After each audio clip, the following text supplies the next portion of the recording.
her usual bus home. The clock at the station read 12:03 a.m. Only one last bus remained, barely visible through the mist. It wasn't her regular route, but she had no other choice. As she stepped on, the driver, an old man with pale skin and hollow eyes, didn't speak. He just nodded slowly, his gaze fixed ahead. The bus was dimly lit, the fluorescent bulbs flickering slightly. Ria moved down the aisle. Only 5 other passengers were seated, all in different rows, all staring blankly forward.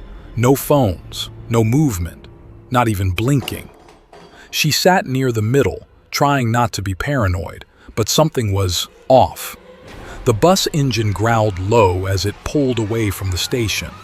Outside, the streets were eerily empty.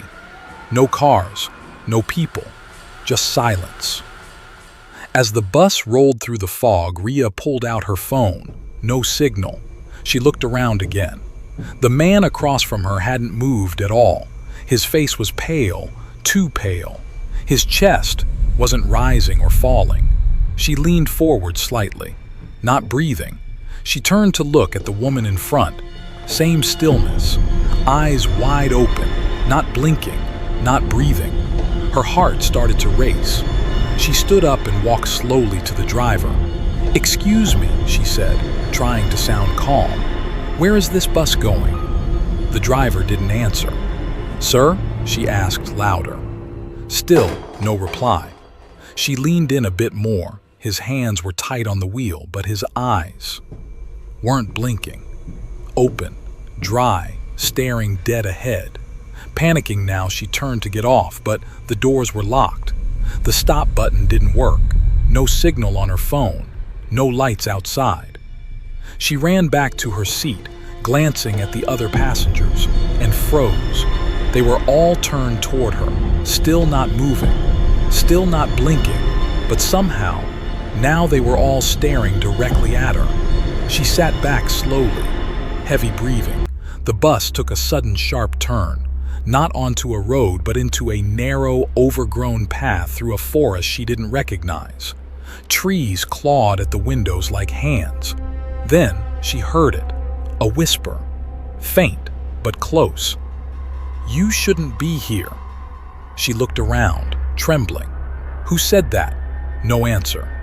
Then, from the back of the bus, a soft sound, like footsteps, but no one had moved. Suddenly, her reflection in the window changed. Instead of her face, it was a decayed version, pale, eyes sunken, mouth open in a silent scream. The bus stopped, not at a station, but in front of a broken-down cemetery gate. The doors creaked open. The driver finally turned to her, his eyes pitch black now.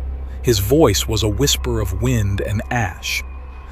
She tried to scream, but no sound came out.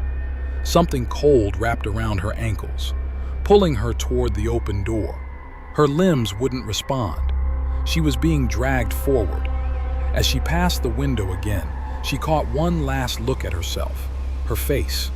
Her eyes were now just as hollow as theirs. Her mouth twitched into a lifeless smile.